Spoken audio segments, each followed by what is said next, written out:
अथ मंत्रपाठः।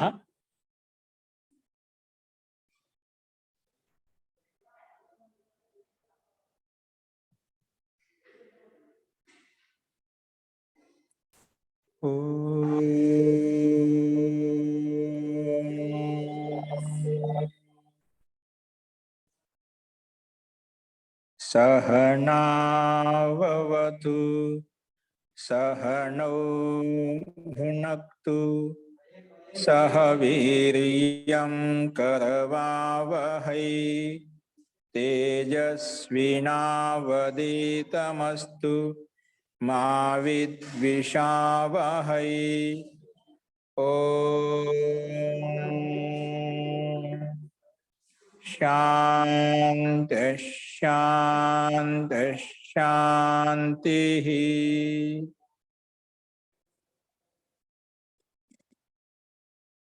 सर्वेभ्यो नमः।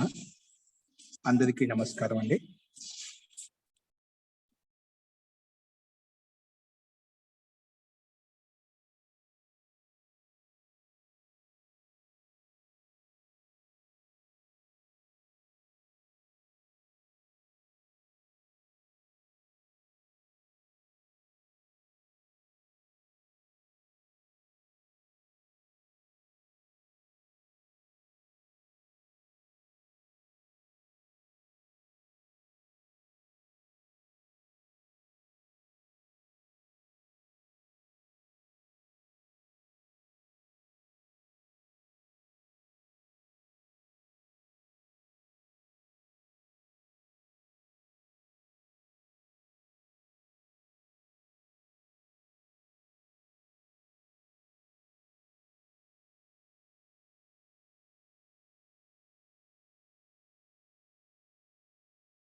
అందరికి వినిపిస్తుందా అండి? వినపడుతోంది ఆచార్య. ఓకే, అస్తు. ప్రకృతం అనుసరామః. మనము నిన్న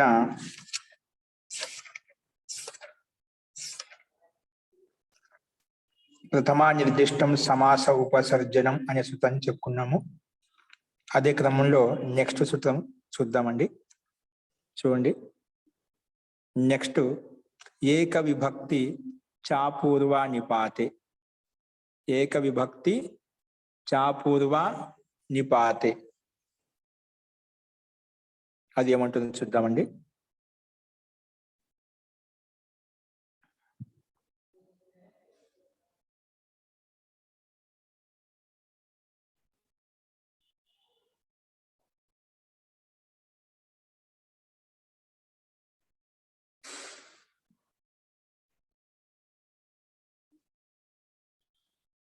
ఏక విభక్తి చూడండి, స్లైడ్ మీద కనిపిస్తుంది. ఏక విభక్తి చాపూర్వ నిపాతే ఇది సూత్రం అండి. మనకు 44వ సూత్రము 2వ పాదంలో, 1వ అధ్యాయము 2వ పాదము 44వ సూత్రము. ముందు సూత్రం చెప్పుకున్న తర్వాత వెంటనే దాంట్లో పద విభాగం ఏదో చూస్తాం. దాంట్లో పద విభాగం ఏముందంటే ఏక విభక్తి. ఏక విభక్తి అనేది ప్రథమా విభక్తి ఏకవచనం. 1.1 అంటే ప్రథమా విభక్తి ఏకవచనం అని అర్థము. రెండవది చ అనే పదం ఉంది. చ అంటే అవ్యయ పదము. తర్వాత అపూర్వ నిపాతే. అపూర్వ నిపాతే అనేది సప్తమి విభక్తి ఏకవచనం అన్నమాట. అపూర్వ నిపాతే అనేది సప్తమి విభక్తి ఏకవచనం. ఓకే, సో ఈ సూత్రాన్ని 3 పదాలుగా విడగొట్టుకున్నాం. ఒకటి ఏక విభక్తి, రెండవది చ అనేది అవ్యయ పదము, మూడవది అపూర్వ నిపాతే అనేది సప్తమి విభక్తి ఏకవచనం. ఓకే, సో ఈ రకంగా 3 పదాలకు విడగొట్టుకున్నాం. ఇప్పుడు ఈ 3 పదాల్లో ఏక విభక్తి అంటే ఏమిటి, ఏక విభక్తి యొక్క తాత్పర్యం ఏమిటి అనేది మనం సమాసం ద్వారా తెలుసుకుందామండి. చూడండి, కింద పక్కన సమాసం సా పక్కన చిన్న సుండ సమాసం అని అర్థం. అక్కడ అది స్టార్టింగ్ లో చూపించదు, మాటి మాటికి ఎప్పుడు రాయకుండా సా అని ఒక అక్షరం పెట్టారు. మొదటి అక్షరము సా. సా అంటే సమాసం అని అర్థము. ఏ సమాసం? అది ఏక విభక్తి అనే పదాన్ని ఇంకా విడగొట్టి దీని యొక్క అర్థం మనకు తెలుసుకోవడం కోసం ఈ విగ్రహ వాక్యం ద్వారా తెలుసుకుంటాం. ఓకే, సో చూడండి, ఏకా విభక్తిరి యస్య తద్ ఏక విభక్తి పదం. ఏకా విభక్తిరి యస్య, ఒకటే ఏక అంటే ఒకటే విభక్తి ఉంది, యస్య ఏ దానికైతే, తద్ ఏక విభక్తికం పదం. ఒకటే విభక్తి ఉంది ఏ దానికైతే దాన్ని తద్ ఏక విభక్తికం అంటాం. ఎక్కడైతే ఏ పదంలో అయితే ఎక్కడైతే ఏకా విభక్తిరి యస్య, విభక్తి శబ్దం స్త్రీలింగం కాబట్టి అందుకే ఏకా అని వచ్చిందని. ఇక్కడ విభక్తి పదం ఏంటి? స్త్రీలింగం కాబట్టి ఏకా విభక్తిరి యస్య, ఒకటే విభక్తి ఉంది యస్య ఏ దానికైతే, యస్య శబ్దస్య తద్ ఏక విభక్తి పదం, ఏ పదానికైతే తద్ ఏక విభక్తి పదం, దాన్ని ఏక విభక్తి పదం అంటాము, దాన్ని ఏక విభక్తి అంటాము అని చెప్పి దీని యొక్క తాత్పర్యం ఇక్కడ చెప్పి. ఏ సమాసం ఇది? యస్య యస్మిన్ ఎలా వచ్చాయంటే ఇది బహుళ సమాసం, ఎందుకంటే అన్య పదం ప్రధానమైంది అన్నమాట. ఒకటే విభక్తి ఉంది యస్య ఏ శబ్దానికైతే, ఏ పదానికైతే, ఎక్కడైతే దాన్ని అంటారు, అది ఏదైనా కావచ్చు కాబట్టి ఇది బహుళ సమాసం అని స్పష్టంగా మనకు అర్థమవుతుంది. నెక్స్ట్ అపూర్వ నిపాతి అంటే ఏమిటి ఇక్కడ చూద్దాము. దాన్ని విడదీసి చెప్తున్నది ఇక్కడ. పూర్వశ్చ అసౌ నిపాతశ్చ, ముందు అపూర్వ నిపాతలో, అపూర్వ నిపాత అనే పదంలో పూర్వ అంటే ఏమిటి, నిపాతం అంటే ముందు విడదీసి చెప్పుకుంటాను ఇక్కడ. పూర్వశ్చ అసౌ నిపాతశ్చ ఇది పూర్వ నిపాత. ఇక పూర్వశ్చ అసౌ నిపాతశ్చలో ఏ తేడా అయిపోయింది? నిపాతశ్చేతి, అది ఆద్గుణ ప్రకారం సంధి అయిపోయింది. అందుకే మనకు సంధులు బాగా రావాలి. కొన్ని చోట్ల మనకు నేను చెప్పేట పూర్వశ్చ ప్లస్ అసౌ, ఇక్కడ కూడా అకాశవం దీర్ఘ ప్రకారం పూర్వశ్చాసవ్ అయిపోయింది. నిపాతశ్చ ప్లస్ ఇతి ఇజ్ ఈక్వల్ నిపాతశ్చేతి అయిపోయింది. ఇవి మనకు ఆటోమేటిక్ అర్థం చేసుకుంటూ ఉండాలి, ఎందుకంటే ఇవి సంధి జరిగింది. చిన్న చిన్న మనం చెప్పుకున్న సంధులే, గుణసంధి, ఏన సంధి ఇటువంటి జరుగుతూ ఉంటాయి అన్నమాట. కాబట్టి సంధి అభ్యాసం కూడా మనకు చాలా అవసరము. సంధులు తెలియని వాళ్ళు ఒకసారి మళ్ళీ ప్రాక్టీస్ చేయండి. లేదంటే మనకు ఇప్పుడు నెక్స్ట్ ఈ సమాస ప్రకారం అయిపోయిన తర్వాత సంధి ప్రకారం నడుస్తుంది. ఆ సంధుల్లో కూడా మీరు ఒకసారి విన్నారంటే ఎక్కడ ఏ సందర్భంలో అవుతుంది మీకు కొంచెం ఐడియా, అవగాహన వచ్చేస్తుంది. ఎందుకంటే మనం సమాసం తెలియకుండా, సంధులు తెలియకుండా మనకు కష్టం అవుతుంది. అంటే పదాన్ని విడగొట్టుకోలేం. మనం పదాన్ని విడగొట్టుకుంటే ఏంటి, ఇప్పుడు చెప్పడం పూర్వశ్చాసౌ అని చెప్పడం, పూర్వశ్చ ప్లస్ అసౌ నిపాతశ్చ ఇజ్ ఈక్వల్ టు పూర్వ నిపాతం డైరెక్ట్ చెప్పేశాడు. అందుకంటే నిపాతశ్చేతి చ ప్లస్ ఇతిలో ఆద్గుణ, పూర్వశ్చ ప్లస్ అసౌలో రెండిట్ల సవర్ణ దీర్ఘ సవర్ణ ఆకారంలో పక్క పక్కన ఉన్నాయి కాబట్టి దీర్ఘ సంధి అయిపోయింది అకవసవం దీర్ఘ ప్రకారంగా. అదే విధంగా సూత్రంలో కూడా ఏక విభక్తి ప్రథమ విభక్తి ఏకవచనం చెప్పాము, చ అవే పదము, అపూర్వ నిపాతే అని చెప్పి సప్తమి విభక్తి ఏకవచనం చెప్పాడు. కానీ సూత్రంలో చాపూర్వ నిపాతే ఉంది. ఇక్కడేమో విడగొట్టుకుంటే చ ప్లస్ అపూర్వ, ఇక్కడ కూడా అకహ సవర్ణ దీర్ఘ ప్రకారంగా సంధి అయిపోయింది అన్నమాట. ఇది చకారంలో ఉండే అకారము, అపూర్వ నిపాతిలో ఉండే అకారం, రెండిట్ల మధ్య అకహ సవర్ణ దీర్ఘ ప్రకారం సంధి చేస్తే చాపూర్వ నిపాతే అయిపోయింది అన్నమాట. సో ఈ రకంగా మనం సంధులు కూడా మనం గమనిస్తూ ఉండాలి. ఏదైనా అర్థం కాకుంటే వెనక అడుగుతూ ఉండండి. కాకపోతే మనకు కూడా ప్రాక్టీస్ ఉంటేనా ఇంకా మనకు అర్థం చేసుకోవడం సులభంగా ఉంటుంది. మీకు ఏది చెప్పేటప్పుడు ఏం అర్థం కానీ, ఒక చిన్న పాయింట్ కానీ అది అడిగి తెలుసుకుంటూ ముందుకెళ్తేనే బాగా అర్థమవుతుందండి. ఎందుకంటే రాబోయే అభ్యాసంలో మనకు ఇంకా ఇంత విస్తృతంగా ఉంటుందన్నమాట. ముందుకు పోయిన తర్వాత డైరెక్ట్ గా సూత్రార్థం ఉంటుంది. అంటే విస్తృతమైన ఎక్కడైతే వివరించబడాల్సిన అవసరం ఉంటుందో అక్కడ వ్యాఖ్యానం ఉంటుంది. కానీ మనకు ప్రారంభంలో అయితే భూమిక అనేది బాగా మనం స్థిరపరచుకున్నామంటే నెక్స్ట్ అనేది సహజంగా అనాయాసంగా ముందుకు వెళ్ళిపోతుంది. కాబట్టి అందరూ అర్థం చేసుకోవడానికి ప్రయత్నం చేయండి. అస్తు. సో పూర్వ నిపాత అంటే ఏమిటి? పూర్వశ్చ అసౌ నిపాతశ్చ ఇది పూర్వ నిపాత. పూర్వశ్చ అసౌ పూర్వము మరి నిపాతము, దాన్ని పూర్వ నిపాతం అంటాం. అంటే పూర్వంలో నిపాతం ఏదైతే ఉందని పూర్వ నిపాతము. ఇదే సమాసము కర్మధారయ తత్పురుష సమాస. చెప్పే కర్మధార సమాసంలో ఏమవుతుంది? రెండిట్లకు ప్రాధాన్యత ఉంటుందన్నమాట. కర్మధార తత్పురుష సమాసానికి పూర్వం అదే, నిపాతం కూడా అదే, పూర్వ నిపాతము. ఓకేనా? సో పూర్వశ్చ అసౌ నిపాతశ్చ ఇది పూర్వ నిపాత కర్మధార సమాసం. ఓకే. సో తర్వాత ఇప్పుడు పూర్వము నిపాతం విడగొట్టిన తర్వాత ఇప్పుడు నిషేధిస్తున్నామట. పూర్వ నిపాతాన్ని నా పూర్వ నిపాతో అపూర్వ నిపాత. ఎక్కడైతే పూర్వ నిపాతం ఉండదో కొంచెం స్లో చేయరా, మీరు కొంచెం ఫాస్ట్ గా వెళ్ళిపోతున్నారు ఇవాళ, కొంచెం స్లో. ఇక్కడ పూర్వశ్చ అసౌ నిపాతశ్చ అనే పదాన్ని మనం ముందు పూర్వం అంటే నిపాత రెండు పదాలు విడగొట్టుకున్నాం. పూర్వశ్చ అసౌ నిపాతశ్చ ఇది పూర్వ నిపాత అని చెప్పుకున్నాము. ఇది కర్మధార సమాసం గుర్తించాం మనం. తర్వాత ఈ పూర్వ నిపాతం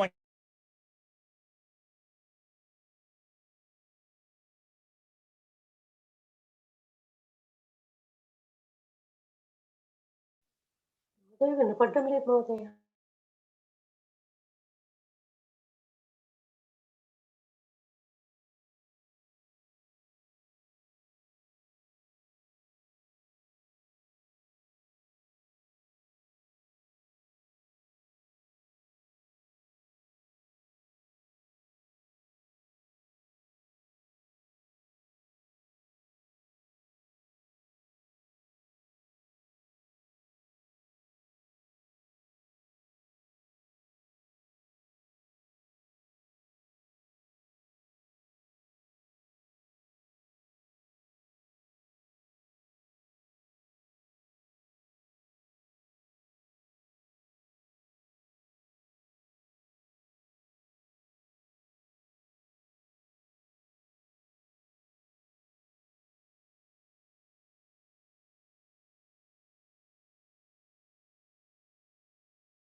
नमस्ते महोदय, न श्रूयते।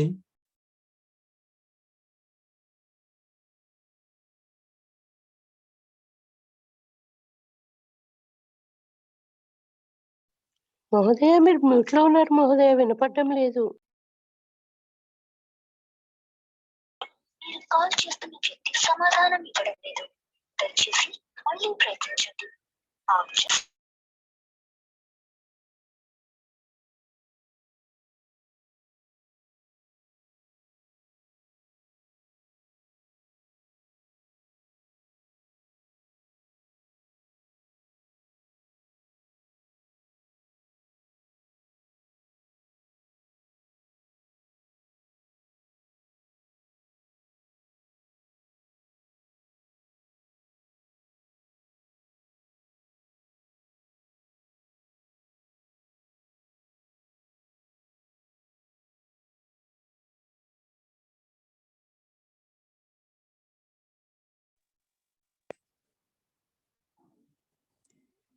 హరి ఓం. క్షమ్యతామండి, అనుకోకుండా గురువు గారికి ఫోన్ చేస్తే మధ్య లిఫ్ట్ చేయాల్సి వచ్చింది.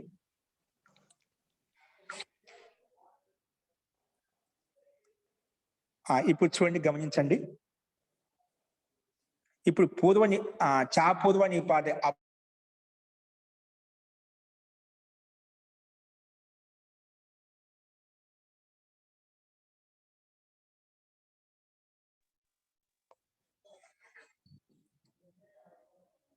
హరి ఓం.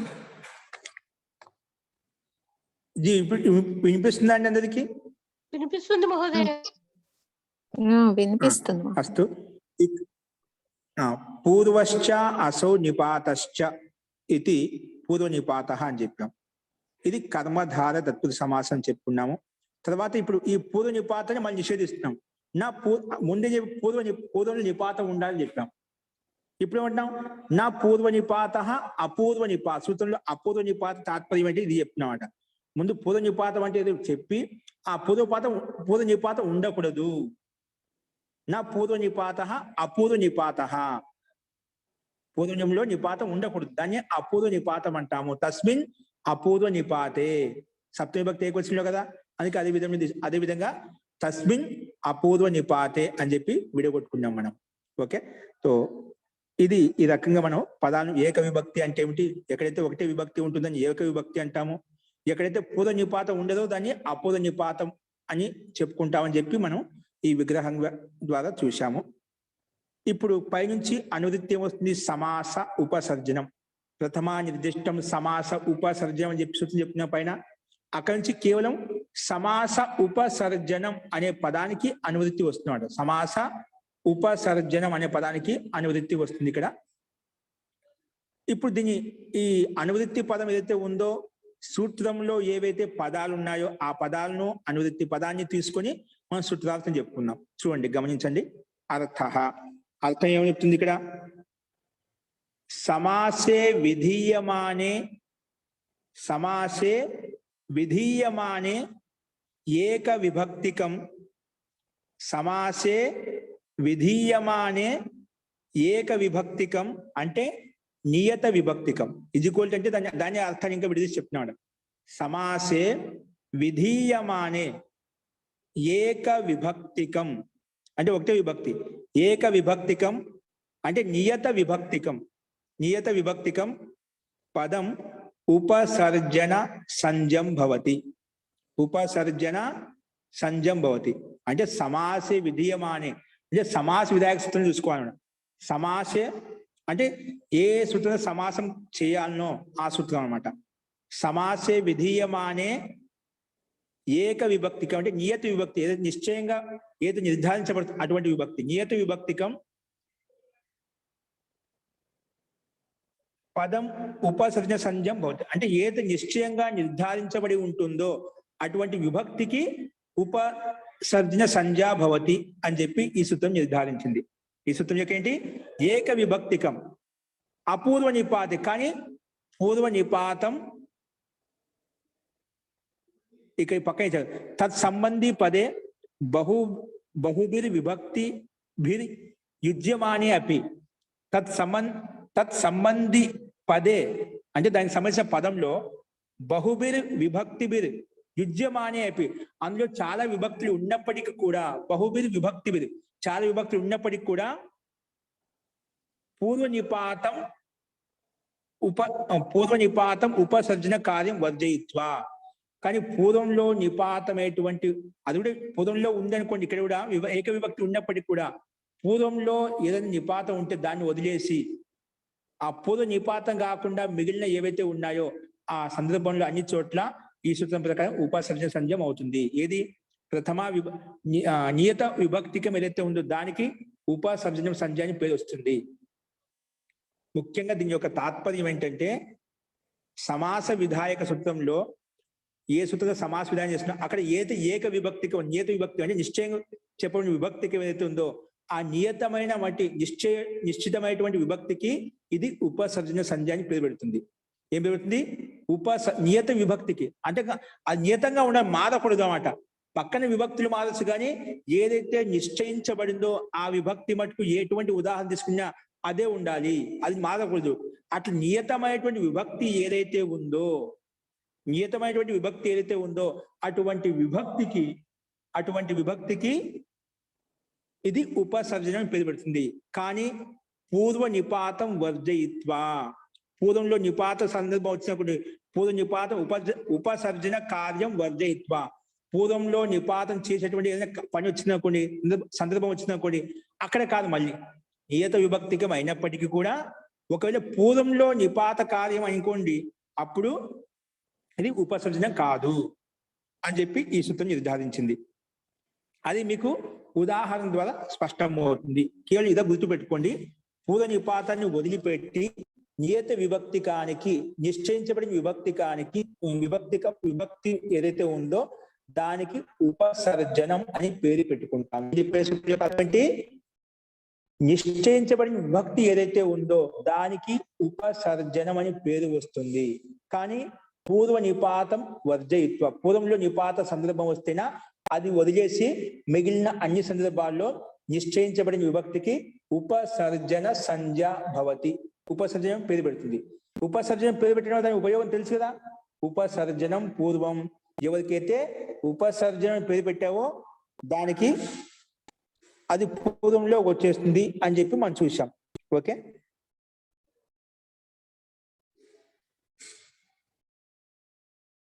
అది ఏంటో ఇప్పుడు మనం ఉదాహరణ ద్వారా చూద్దాం. చూడండి, ఇప్పుడు సూత్రాలు తెలుగు సందేహం ఉందండి? చూడు, నీకు ఉదాహరణతో స్పష్టమవుతుంది, కావాలంటే అప్పుడు మళ్ళీ చూద్దామండి. ఇక్కడ ఉదాహరణ ఏంటి గమనించండి. ఇక్కడ నిష్కౌశాంభి నిర్వారణాసి ఏంటి? నిష్కౌశాంభి నిర్వారణాసి, ఇది ఉదాహరణ, 2 ఉదాహరణలు. నెక్స్ట్ ఏమి ఇచ్చారు గమనించండి. నిష్క్రాంత కౌశంబ్యా నిష్కౌశాంభి ఏంటండి? నిష్క్రాంత కౌశంబ్యా నిష్కౌశాంభి నిష్కౌశాంభి. నెక్స్ట్ నిష్క్రాంతం కౌశంభ్యా నిష్క్రాంతం కౌశంభ్యా నిష్క్రాంతం కౌశంభ్యా నిష్కౌశాంభిం. ద్వితీయ భక్తి ఇచ్చారు ఇక్కడ. ముందే చెప్పాం నిష్క్రాంత కౌశంభ్యా నిష్కౌశాంభి, తర్వాత నిష్క్రాంతం కౌశంభ్యా నిష్కౌశాంభిం, ఈ ద్వితీయ భక్తి ఇచ్చాడు. నిష్క్రాంతేన కౌశంభ్యా నిష్కౌశాంభినా నిష్కౌశాంభినా, ఇది తృతీయ విభక్తి. నిష్క్రాంతాయ కౌశంభ్యా నిష్కౌశాంభయే, ఇది చతుర్థి విభక్తి. నిష్క్రాంతాత్ కౌశంభ్యా నిష్కౌశాంభే, ఇది పంచమి విభక్తి. నిష్క్రాంతస్య కౌశాంభ్యా నిష్కౌశాంభే, ఇది షష్ఠి విభక్తి. నెక్స్ట్ నిష్క్రాంతే కౌశంభ్యా నిష్కౌశాంభి నిష్కౌశాంభౌ నిష్కౌశాంభౌ, ఇది సప్తమి విభక్తి. నెక్స్ట్ సంబోధన విభక్తి చెప్తున్నారు ఇక్కడ. ఏ నిష్క్రాంత కౌశంభ్యా నిష్కౌశాంభే, ఇక్కడ సర్వత్ర ఏవ అత్ర కౌశంభ్యా ఇది నియత విభక్తికం పంచమ్యంతం పదం వర్తతే. యద్యపి సంబంధి నిష్క్రాంత ఇది పదం బహుభిర్ విభక్తిభిర్ యుజ్యతే ఏవం నిర్వారణాసి ఇత్యపి బోద్ధవ్యం. ఇక్కడ నిష్కౌశాంభి నిర్వారణాసి 2 ఉదాహరణ ఇచ్చారు. అందులో నిష్కౌశాంభి అనే ఉదాహరణకు మనం విగ్రహవాక్యం చూసాము. ఇక్కడ అన్ని విగ్రహ వాక్యాల్లో మనకు కౌశాంభ్యా అనే పదం అన్నిటి సమానంగా వస్తుంది. చూడండి, నిష్క్రాంత ప్రథమ విభక్తి, నిష్క్రాంతం ద్వితీయ విభక్తి, నిష్క్రాంతేన తృతీయ విభక్తి, నిష్క్రాంతాయ చతుర్థి విభక్తి, నిష్క్రాంతాత్ పంచమి విభక్తి, నిష్క్రాంతస్య షష్ఠి విభక్తి, నిష్క్రాంతే సప్తమి విభక్తి. హే నిష్క్రాంత, ఇది సంబోధన విభక్తి. మనకి 7 విభక్తులు మారుతూ ఉన్నాయి, కానీ దాంట్లో ఉండే దాని పక్కన నిష్క్రాంత కౌశాంభ్యా అనేది నియత విభక్తికం. అంటే పంచమి విభక్తికి ఎటువంటి మార్పు లేదు, అన్నిట్లో సమానంగా పంచమి విభక్తి నిశ్చయించబడింది. అటువంటి పదానికి ఉపసర్జనం ఏక విభక్తికం ఉపసర్జనం భవతి. అటువంటి నిశ్చితమైన విభక్తికి ఉపసర్జన సంజయం అనే ప్రకృతి సూత్రం పేరు పెట్టింది. ఓకే అండి, అర్థమైందా? అది ఇక్కడ ఇచ్చారు. సర్వత్ర ఏవ అత్ర కౌశాంభ్యా ఇది నియత విభక్తికం పంచమ్యంతం పదం వర్తతే. పంచమ్యంతం, ఇది పంచమి విభక్తి అంటే పదం నియత విభక్తికం వర్తతే. యద్యపి తత్సంబంధి నిష్క్రాంత ఇది పదం, ఇక్కడ తత్సంబంధి నిష్క్రాంత నిష్క్రాంతేన నిష్క్రాంత ఇవన్నీ దానికి సంబంధించిన పదమే కదా. ఇది తత్సంబంధి పదం బహుభిర్ విభక్తిభి యుజ్యతే. ప్రథమ, ద్వితీయ, తృతీయ, చతుర్థి, పంచమి, షష్ఠి, సప్త అన్ని విభక్తులు వచ్చింది తత్సంబంధి పదం. కానీ అట్లా అనేక విభక్తులు యుక్తమైనప్పటికీ కూడా నిష్క్రాంత కౌశంభ్యా అనే పదంలో మాత్రము అక్కడ ఎటువంటి మార్పు రాలేదు. అటువంటి మార్పు రానటువంటి ఏక విభక్తికం అంటే నియత విభక్తికి వెళ్తుంది, అంటే పంచ విభక్తి నిశ్చయించబడింది. అటువంటి విభక్తికి మన ప్రకృతి సూత్రము నియత విభక్తికం పదం ఉపసర్జన సంజం భవతి. అటువంటి పదానికి ఉపసర్జన సంజ అని పేరు పెట్టబడింది. అంటే కౌశంభ్యా అనే పదానికి ఉపసర్జన అని పేరు పెట్టుకున్నాము. ఓకే, ఇక్కడ మనకు విగ్రహవాక్యం చెప్పినప్పుడు కూడా కౌశాంబి అనే పదము, ఇప్పుడు కౌశాంబి పదము ఇకారాంత శబ్దం కాబట్టి మత్యాహ, మతి శబ్దానికి షష్ఠి భక్తి పంచమి భక్తి వస్తుంది మత్యాహ. అలాగే నిష్కౌశాంబి, ఈ కౌశాంబి శబ్దం కదా, ఇది ఇకారాంత శబ్దం కాబట్టి మత్యాహ శబ్దానికి సమానంగా రూపం నడుస్తుందండి. అందుకే కౌశాంబ్య. ఇక్కడ పంచమి విభక్తితో యుక్తమైనటువంటి కౌశాంబి శబ్దానికి మనము ఒక్క నిమిషం అండి. ఇది నది శబ్దానికి సమానంగా ఉండే కౌశాంబి అని దీర్ఘీకారం అంటామండి. ఈకారాంత స్త్రీలింగం. దీర్ఘిక స్త్రీలింగం అన్నమాట. కానీ సమస్త పదంలోకి వచ్చేసరికి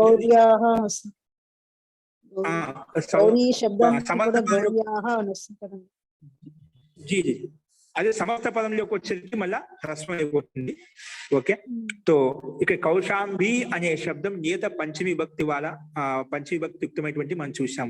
కానీ దానికే మన ప్రకృత సూత్రము ఉపసర్జ సంజయని పేరు పెట్టింది. ఇది ముఖ్య సూత్రం యొక్క తాత్పర్యం. ఈ సూత్రం యొక్క ఇన్పుట్ వరకే చెప్పండి. ఇక్కడ మనకు ఉదాహరణ చూసాం. నిష్క్రాంత కౌశంబ్యాహ నిష్కౌశాంబి. నిష్క్రాంత ప్రథమ భక్తిలో ఉంది. ఇక్కడ రెండవది ఎగ్జాంపుల్ ఏంటి?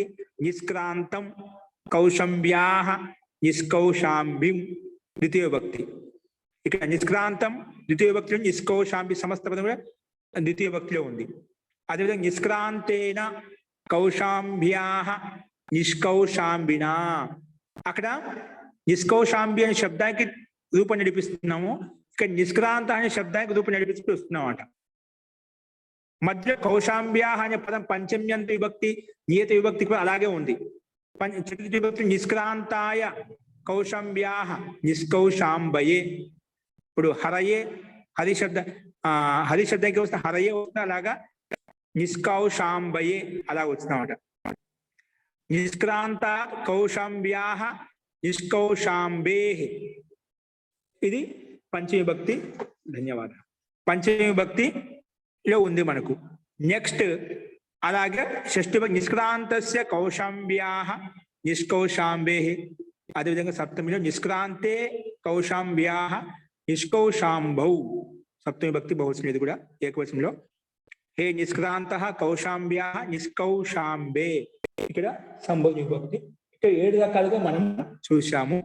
సో అన్నిట్లో నిష్క్రాంత అనే పదం అనేక విభక్తులతో యుక్తమైనప్పటికీ కూడా పంచమి విభక్తిలోనే ఉంది, నిర్ధారించబడింది, నిశ్చయించబడింది. అటువంటి పదానికి ఉపసర్జని పేరు పెట్టింది అని చెప్పి మనం చూసాము. అస్తు.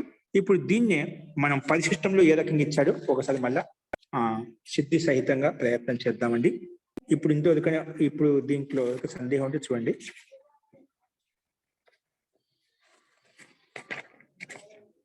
అస్తు.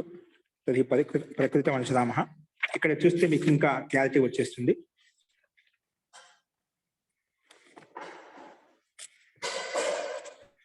చూడండి, స్లైడ్ మార్చితే చూపిస్తుంది.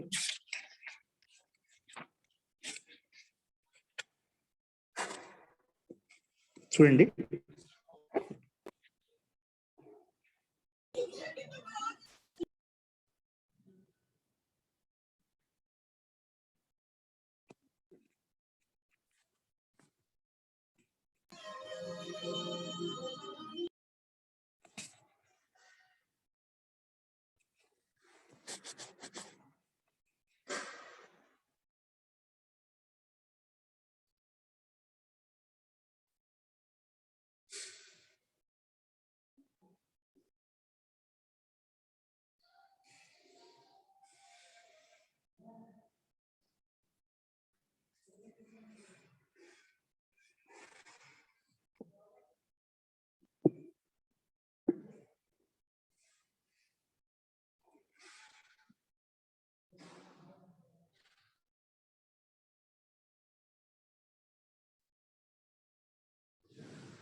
వినిపించట్లేదండి.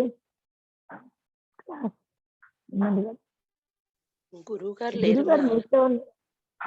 జీ ఇప్పుడు వస్తుందండి. నేను బయటికి వెళ్ళిపోయాను ఇక్కడ వేరే ఏదో వినిపిస్తుంది. వినిపిస్తుంది మహోదయ. జీ ఇప్పుడు చూడండి.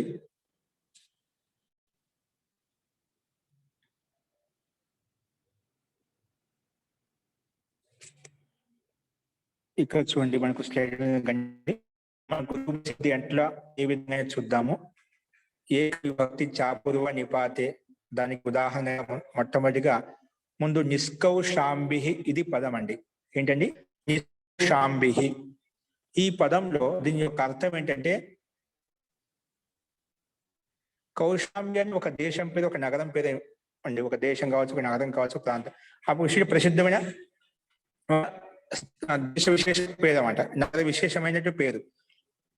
అంటే కౌశాంబ్య నుండి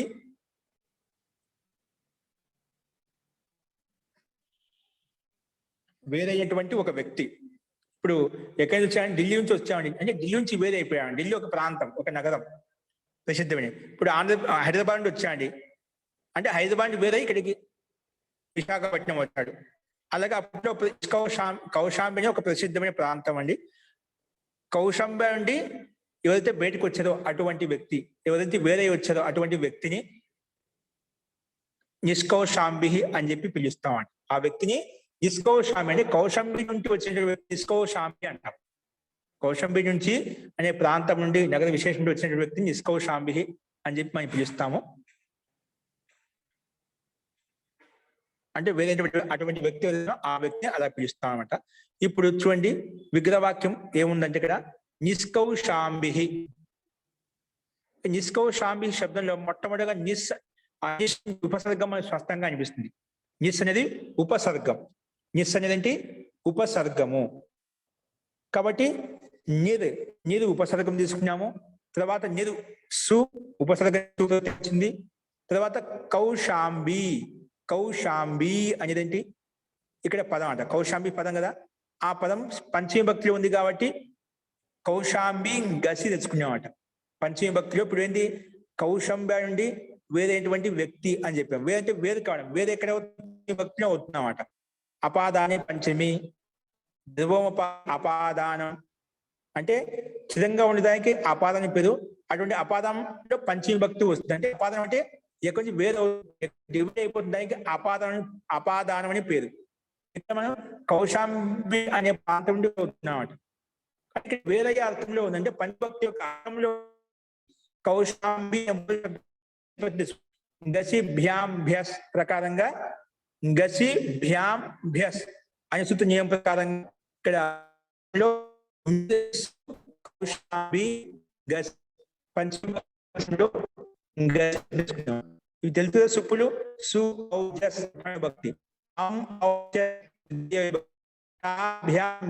తృతీయ విభక్తి, గేభ్యాంభ్యస్ చతుర్థ విభక్తి, గసి భ్యాంభ్యస్ విభక్తి. షష్ఠిలో అయితే గస్ ఓస్ ఆమ్ షష్ఠి విభక్తిలో వచ్చే విభక్తులు ప్రత్యయాలు. సప్తమి విభక్తిలో ఈ ఓస్ సుప్ ఇవి సప్తమి విభక్తిలో వచ్చేటువంటి ప్రత్యయాలు అనమాట. ఈ ప్రత్యయాల ద్వారానే మనకు శబ్ద రూపాలు నడుస్తాయన్నమాట. ఇప్పుడు చెప్పిన 21 ప్రత్యయాలతోటే ఇప్పుడు మనకు శబ్ద రూపాయలు రామ రామో రామ రమ రమే రమాహ 7 విభక్తులు ఏవైతే రూపాలు ఈ ప్రత్యయాల ద్వారా సుప్రత్యయాల ద్వారా మనం తయారు చేసుకుంటాం. సో ఇక్కడ మనకు కౌశాంబే నుంచి వేరేటువంటి వ్యక్తి విశేషం కాబట్టి పంచమి భక్తిలో ఉంది కాబట్టి అర్థానుగుణంగా మనం డైరెక్ట్ గా కౌశాంబి అనే శబ్దం చేత గసి ప్రత్యయం తెచ్చుకున్నాము. అందుకే నిర్సు కౌశాంబి గసి. ఇది అలౌకిక విగ్రహవాక్యం. విగ్రహవాక్యానుసారంగా అర్థానుగుణంగా మనము నిర్సు కౌశాంబి గసి అని తెచ్చుకున్నాము. ఇప్పుడు నీరు అనేది పదం భిన్నంగా ఉంది, సు ప్రత్యయం భిన్నంగా ఉంది, కౌశాంబి పదం భిన్నమైంది, గసి ప్రత్యయం భిన్నమైంది. అన్ని భిన్నంగా ఉన్నాయి కాబట్టి వాటిని మనం ఏం చేసుకోవాలి? సమాసం చేసుకోవాలి. ఏం చేయాలి? సమాసం చేయాలి. సమాసం చేయాలంటే దానికి విశిష్టమైన సూత్రం ఇక్కడ వార్తిక సూత్రం లేదు కానీ నిరాదయ క్రాంతాధ్యర్థే పంచమ్య. నిరాదయ అని నిరాది కొన్ని ఉపసర్గాలు ఇచ్చాను వార్తికంలో. నిరాదయ నీరు ముంచి మొదలుకొని ఉపసర్గాలు ఏవైతే ఉన్నాయో ఆ ఉపసర్గాలు ఏమి వచ్చినాయో అటువంటి ఉపసర్గాలతోటి పంచమ్య క్రాంతాధ్యర్థే పంచమ్య క్రాంత్యాది అర్థంలో ఉన్నటువంటి పంచమి విభక్తి ఏదైతే ఉందో దానితో సమాసం అవుతుంది. అంటే నిర్ అనే ఉపసర్గము కౌశాంబి అనే పంచమ్యంత శబ్దంతో సమాసం అవుతుంది అని చెప్పి ఈ సూత్రం చెప్పింది. ఏంటండి? నిర్ అనే ఉపసర్గము, నిరాదయ అంటే నిరాది ఉపసర్గాలు, క్రాంతాద్యర్థే పంచమ్య, క్రాంతాది ఒక అర్థం కొని, క్రాంతాది అర్థంలో పంచమ్య పంచమి భక్తి శబ్దంతో సమాసం అవుతుంది అని చెప్పి ఈ సూత్రం చెప్పింది. కాబట్టి నిరాదయో క్రాంతాద్యర్థే పంచమ్య ప్రకారంగా ఈ సూత్రం సమాసం చేసింది. సో సమాసం చేయగానే ఏం తెలుస్తుంది, ఏమవుతుందండి? వెంటనే తద్దిత సమాసాశ్చ, నువ్వు నిర్సు కౌశాంబి గసికి నిరాదయ క్రాంతాద్యర్థే పంచమ్య ప్రకారంగా పంచమి తత్వ సమాసం చేసావు కదా, ఆ సమాసానికే కృతద్దిత సమాసాశ్చ అనే సూత్రం వచ్చేసి మళ్ళీ ఆ సమాసం మొత్తానికి ప్రాతిపదికని పేరు పెట్టింది. నిరుస్సు కౌశాంబి గస్కి మళ్ళీ ప్రాతిపదికని పేరు పెట్టుకున్నాం.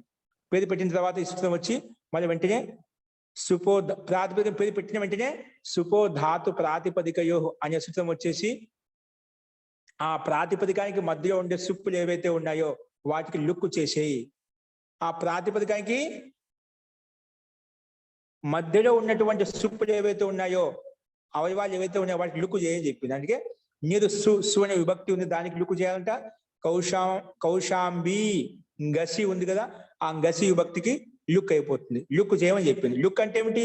ప్రత్యయస్య లుక్, స్లు లుపహ అనే సూత్రం వచ్చేసి ప్రత్యయాన్ని కనిపించకుండా చేయడానికి లుక్ అంటాము అని చెప్పింది. కాబట్టి నీరు పక్కన ఉండే సు వెళ్ళిపోయింది, కౌశాంబి పక్కన ఉండే గసి ప్రత్యయం రెండు వెళ్ళిపోయింది.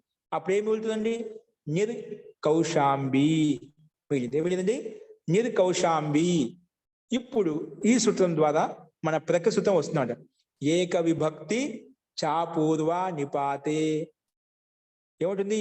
ఏక విభక్తికం అంటే నియత విభక్తికం అపూర్వ నిపాతే, పూర్వంలో నిపాతం లేకుంటేనా. ఇక్కడ పూర్వం నిపాతం ఉంది, ఏమని చేసామని నిపాతము ఏం చేయదు, ఉపసర్గం ఉంది. అపూర్వ నిపాతే నియత విభక్తికం పదం ఉపసర్జన సంజ్ఞం భవతి. అంటే నిశ్చయించబడిన విభక్తి ఏదైతే ఉందో దానికి ఉపసర్జన సంజ్ఞ అని పేరు వస్తుంది. కాబట్టి ఇక్కడ ఉపసర్జన సంజ్ఞకి నిష్కౌశాంబి, ఎందుకని నిశ్చయించబడింది అన్నమాట. క్రాంతాధ్యర్థే పంచమ్య, పంచమి భక్తి నిర్ధారించబడింది అన్నమాట. కాబట్టి ఈ కౌశాంబి అనే పదానికి ఉపసర్జన అని పేరు వచ్చిందన్నమాట. ఏమొచ్చిందండి? ఎందుకంటే ఏక విభక్తి చాపూర్వ నిపాతే ప్రకారంగా నిశ్చయించబడినటువంటి ప్రత్యయం అంటే పంచమి భక్తి ద్వారా, దానికి ఉపసర్జనం అని మన ప్రకృతి సూత్రం ద్వారా పేరు పెట్టుకున్నాం. ఇలా పేరు పెట్టడం దీనివల్ల లాభం ఏంటి? ఉపసర్జనం. పూర్వ నిపాతం చెయ్యకూడదు. పూర్వ నిపాతం ఏంటంటే పూర్వ నిపాతం రాదండి. అది అపూర్వ నిపాతం చెప్పింది కదా ఇక్కడ. ఒక్క నిమిషం. పూర్వ నిపాతం రాదు, అపూర్వ నిపాతం. అపూర్వ నిపాతం మాదిరిగా రావాలి. కాబట్టి ఇది అపూర్వ నిపాతే అని చెప్పింది. పూర్వ నిపాత ప్రసంగం ఉంటే అక్కడ రాదు, పూర్వ నిపాత ప్రసంగం ఉంటే అక్కడ రాదని చెప్పింది. అందుకే ఇక్కడ చేసుకోలేదు. क्योंकि विग्रह करने पर निष्क्रांत शब्द यद्यपि सब विभक्तियों से युक्त होता है, पर कौशांबी यह शब्द नियत पंचम्यंत ही है, पूर्व निपात कार्य को छोड़कर. అంటే ఇప్పుడు పూర్వ నిపాత ప్రసంగం వచ్చింది కదా, ఉపసర్జనం పూర్వం పూర్వ నిపాత कार्याన్ని వదిలిపెట్టి कार्य को छोड़कर उपसर्जन संज्ञा होती है. अतः कौशांबी का पूर्व निपात పూర్వ నిపాతం చేయలేదండి కౌశాంబికి. ఓకే, అయిపోయింది. అందుకే గోస్త్రీయో రూప సర్జనస్య ప్రకారంగా రస్వం అయిపోయింది. అస్తు. తో ఇక్కడ పూర్వ నిపాత ప్రసంగాన్ని వదిలిపెట్టి ఇక్కడ పూర్వ నిపాతం చేసుకో. ఏంటి ఉపసర్జనం పూర్వం చెప్పారా? ఆ ఉపసర్జనం పూర్వ నిపాతం అవుతుంటే అపూర్వ నిపాతి అని చెప్పింది. కాబట్టి అపూర్వ నిపాతంలో మాత్రమే ఇది ఉపసర్జన పేరు పెడుతుంది. ఇది పూర్వ నిపాతం కాబట్టి ఉపసర్జన పేరు పెట్టామన్నమాట ఈ సూత్ర నియమం ప్రకారం. ఇది ఎందుకు పూర్వ నిపాతం కాబట్టి మన నా పూర్వ నిపాత అపూర్వ నిపాత అని చెప్పి మన విగ్రహవాక్యం నిషేధించబడింది అన్నమాట. కాబట్టి ఇక్కడ పూర్వ నిపాతం కాలేదు, మామూలుగా కావాలి. ఉపసర్జనం సంధ్య పేరు పెట్టామంటే ఉపసర్జన పూర్వం ప్రకారం కావాలి. కానీ అందుకే ఈ నియమం ప్రకారంగా ఉపసర్జన పూర్వం ఉంది కాబట్టి నియమం ప్రకారంగా పూర్వంలో నిపాతం అవుతుంది. అంటే కౌశంబి అనే పదం ముందుకు వచ్చేస్తుందన్నమాట. అది ఇష్టం లేదు కాబట్టి ఇక్కడ పూర్వ నిపాతం కార్యం వర్జయిత్వ, పూర్వంలో నిపాతం చేసే సందర్భాన్ని వదిలేసి మిగిలిన సందర్భాలు ఏదైనా ఉంటేనా అటువంటి సందర్భంలో ఇక్కడ ఉపసర్జన సంజయం అని పేరు వస్తుందని చెప్పి ఈ సూత్రం చెప్పింది అన్నమాట. అందుకే పూర్వ నిపాతం కాలేదు, అందుకే నిర్ కౌశాంబి అలాగే ఉండిపోయింది. నిర్ కౌశాంబి దీర్ఘం అలాగే ఉండిపోయింది. ఇప్పుడు ఈ సందర్భంలో గోస్త్రియో రూపసర్జనస్య ఉపసర్జనస్య గో శబ్దాంతస్య శ్రీ ప్రత్యాంతస్య హ్రస్వ భవతి అని చెప్పి ఈ సూత్రం చెప్తుంది. గోస్త్రియో రూపసర్జనస్య ఉపసర్జన శ్రీ శబ్దాంతస్య ఉపసర్జన గో శబ్దాంతస్య హ్రస్వ భవతి. ఇక్కడ ఏంటి ఉపసర్జన పేరు పెట్టుకున్నాం కదా కౌశాంబికి. ఏ సూత్రం ప్రకారం ఏక విభక్తి చా పూర్వ నిపాతే ప్రకారంగా ఉపసర్జన సంజ్ఞ ఉంది అన్నమాట. ఆ ఉపసర్జన సంజ్ఞ ఏంటి పేరు పెట్టిన బట్టి స్త్రీ ప్రత్యాంత శబ్దం. ఉపసర్జన స్త్రీ ప్రత్యాంతస్య ఉపసర్జన అని పేరు పెట్టినటువంటి స్త్రీ ప్రత్యాంత శబ్దం కాబట్టి కౌశాంబి దీర్ఘ ఉంది. అటువంటి స్త్రీ ప్రత్యాంత శబ్దానికి హ్రస్వం అవుతుంది అని చెప్పింది.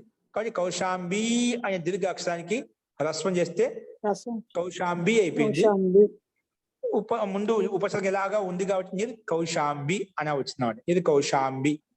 ఇప్పుడు నీరు అనేది పూర్వపరం నీరు ఉపసర్గ ఉంది కదా, అక్కడ రేప ఉందని నీరు అనే రేప ఉంది.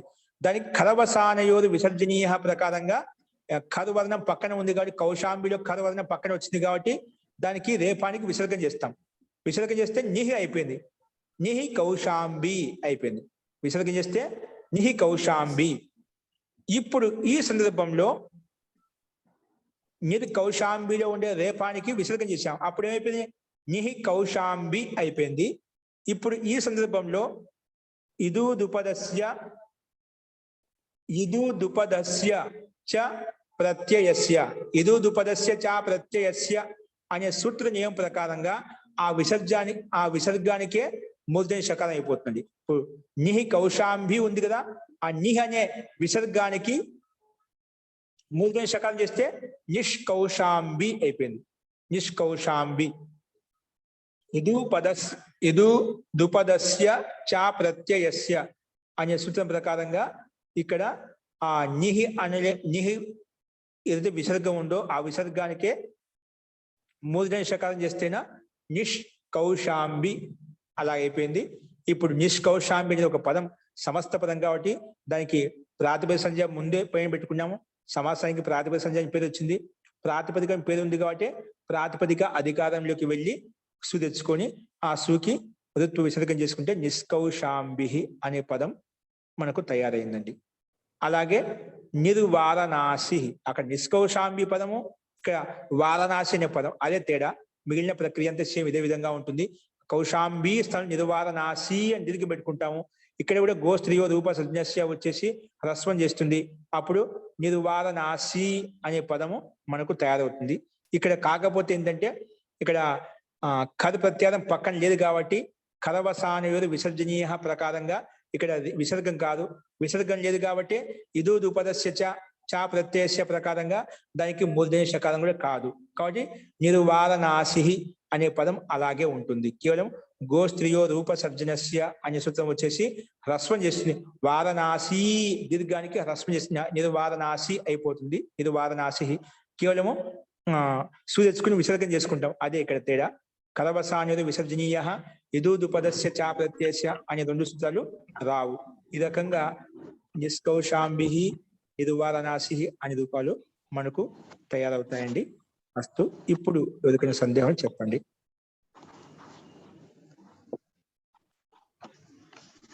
కన్ఫ్యూజ్గా ఉంది కదన్నా? అలాగే ఉంటుంది, భయపడద్దు. కానీ కొంచెం ముందుకు వేయకొద్దు, అన్ని అర్థం అవుతుంటాయి. ఒక్కోసారి అని కూడా అర్థం అయ్యి కాటుగా ఉంటాయి, కానీ అర్థం అవుతావు. అక్కడ ముందుకు వెళ్ళిన తర్వాత మీకు అన్ని అడ్జస్ట్మెంట్ అవుతాయండి. అస్తు. మీకు ఎటువంటి సందేహం చెప్పండి, ఇబ్బంది లేదు. మళ్ళీ అర్థమవుతుంది, మళ్ళీ చెప్తాను కావాలంటే. అవగతం వా సర్వేషాం? గురువు గారు, ఇక్కడ నా ఒక్క డౌట్ ఏంటంటే నిష్కౌశాంబి అన్నది యాక్చువల్ గా పుల్లింగంలో ఉన్నటువంటి శబ్దము కదా. నిష్కౌశాంబి ప్రథమ విభక్తి స్త్రీలింగ శబ్దం ప్రథమ దానికి హ్రస్వం చేసాం. స్త్రీలింగ శబ్దం హ్రస్వం చేసామండి. కౌశాంబి స్త్రీలింగ శబ్దం. స్త్రీలింగ శబ్దం అండి. ఓకే ఓకే మూల శబ్దం కౌశాంబి అండి. స్త్రీలింగం. ఈకారాంత స్త్రీలింగ శబ్దం అండి. అర్థమైంది. అదే ఇప్పుడు స్త్రీని కూడా ఇలాగే అంటామా?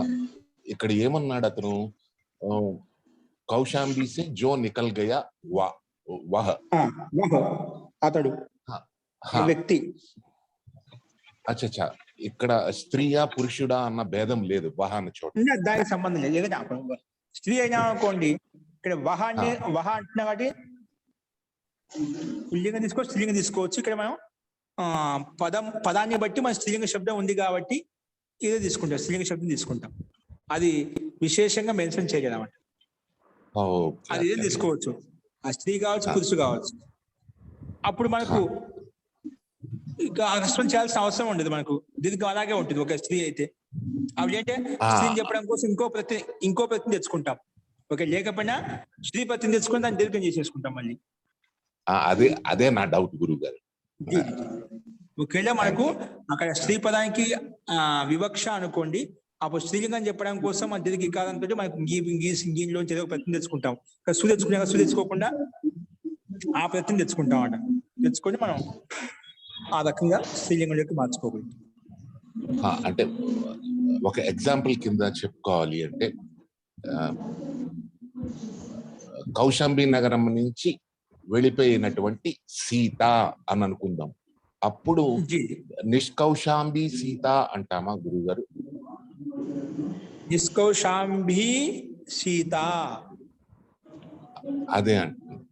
జీ ఓకే గురువు గారు, చెప్పుకోవచ్చు. అంటే ప్రయోగం కూడా అది ఉంటుందా లేదని కూడా మనం చూడాలన్నమాట దాని ప్రకారంగా. ఎందుకంటే మనకు సూత్రాలతో రాలేదు, వార్తికాలతో వచ్చాయి. ఏవైతే సూత్రాలు సాధించలేదో రాలేదో, అందుకే మహర్షి కార్తీయ సూత్రం కదా ప్రయోగాన్ని బట్టి ఆ ప్రయోగాలు సాధు చేయాలన్నమాట. లోకంలో శాస్త్రంలో ఉన్నటువంటి రుడి శబ్దాన్ని మనం వాటినే సిద్ధింప చేయాలి. లోకంలో ప్రయోగం ఉందా లేదో కూడా చూసుకోవాలి. ప్రయోగాన్ని బట్టి మనకు రూపసిద్ధి మనం తయారు చేసుకుంటాం. వ్యాకరణం అంటే కొత్త శబ్దాలు ఏం తయారు చేయదు. లోకంలో ఏదైతే భాష ప్రచలనలో ఉందో అదే భాషను ఎలా తయారైంది, దాంట్లో ప్రకృతి ఏంటి, ప్రత్యయం ఏంటి, భాష ఏంటి, అది నిర్ధారిస్తున్నాం. కాబట్టి మనం ఆ రకంగా ఉంటే అలాగూ తీసుకోవచ్చు, ఇబ్బంది లేదు. అస్తు, ఉత్తమం, ధన్యవాదాలు. ఓకే అండి, ఈ రకంగా చూసాము. సో ఇంకేమైనా సందేహాలు అంటే గోస్త్రీ ఉపసర్జనస్య కూడా రావాలి కదండి. స్త్రీ ఎక్కడండి? గోస్త్రీ ఉపసర్జనస్య అనే సూత్రం ద్వారా కూడా మనకి ప్రసవం రావాలేమో కదండి. ఒక సీత రమ అని తీసుకుంటే కనుక మనం అప్పుడు మళ్ళీ అదే స్త్రీ ప్రత్యయ శబ్దం మళ్ళీ ఇంకో తెచ్చుకోవాలి మనం. అంతిమంలో అది ఉపశ స్త్రీ ప్రత్యాంతం కంటే హ్రస్వం అయిపోతుంది. సీతాకు విశేషంగా పెట్టుకోవాలంటే మన స్త్రీ ప్రత్యాన శబ్దం తెచ్చుకుంటాం. తర్వాత మళ్ళీ స్త్రీలింగ దానికి మళ్ళీ ఇంకొక సూత్రం రావాలేమో కదండి. మళ్ళీ ఆ వేదస్థం ప్రకారంగా వచ్చేసి స్త్రీలింగ గీస్ కానీ ప్రత్యాలు కానీ తెచ్చుకొని అప్పుడు రూపంలో తేడా వస్తుందన్నమాట. నిష్కౌశాంబ్యా అలాగా రావాలి, లేదంటే ఇంకోటి విధంగా వస్తుంది. నిష్కౌశాంబి అని అలాగే వస్తుంది. గీస్ తెచ్చుకొని అలాగా మారిపోతాయి.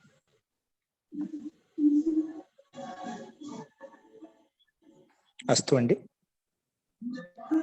ఈ రకంగా మనము ఏక విభక్తి చాపూర్వ నిపాతే అనే సూత్రాన్ని చూసాము. ఇది కొందరికి అలా అనిపిస్తుంది, అర్థం కాదనుకోవద్దు ఎవరు కూడా. దాని ప్రయోగాలను బట్టి మనకు చూడంగా అన్ని ఆటోమేటిక్ అర్థమవుతాయి. కాబట్టి ఇటువంటి శబ్దాలు, ఇటువంటి ఉదాహరణ మళ్ళీ కూడా చాలా వస్తూ ఉంటాయండి. అప్పుడు ఈ సూత్రం యొక్క ప్రయోగాన్ని బట్టి మీకు యథార్థంగా తెలుస్తుంది. అస్తు, మంత్రపాఠ.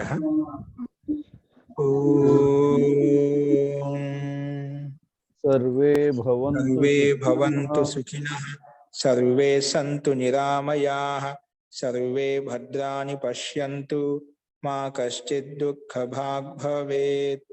ఓం శాంతి శాంతి శాంతి.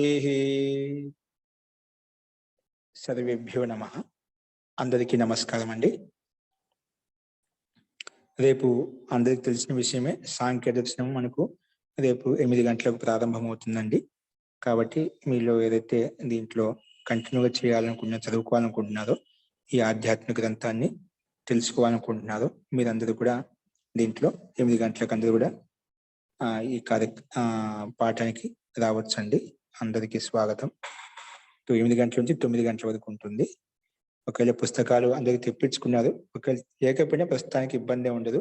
స్లైడ్ మీద అన్నిటి కనిపిస్తూ ఉంటుంది కాబట్టి తర్వాత మీకు PDF కూడా ఉంది, PDF లో చూసుకోవచ్చు, ఇబ్బంది లేదు. కాబట్టి అనుకూలంగా ఉన్న వాళ్ళంతా, తెలుసుకోవాలని జిజ్ఞాస భావం కలిగిన వాళ్ళంతా ప్రయత్నం చేయండి రావడానికి. అస్తు. సర్వేభ్యో నమః.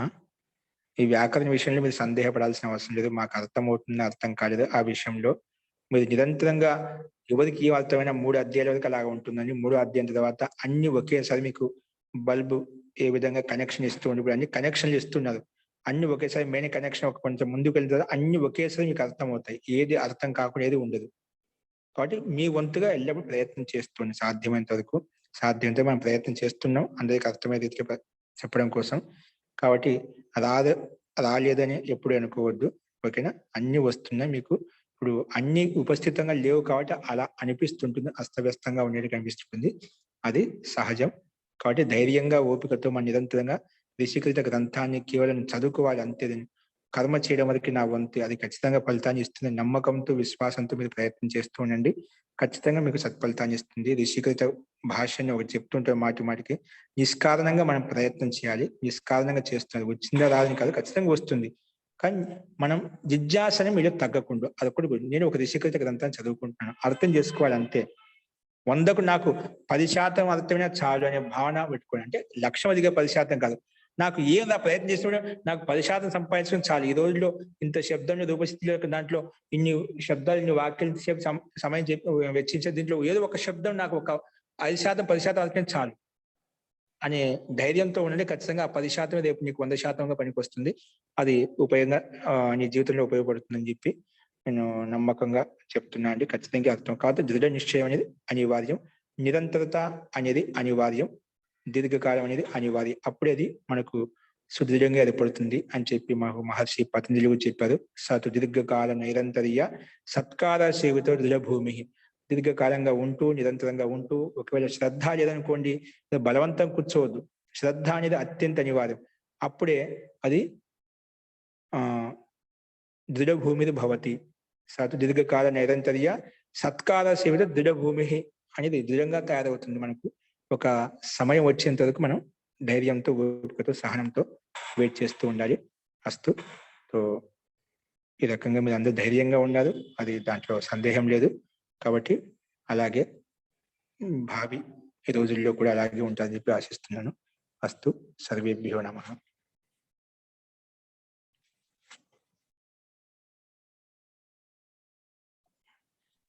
నమో నమః.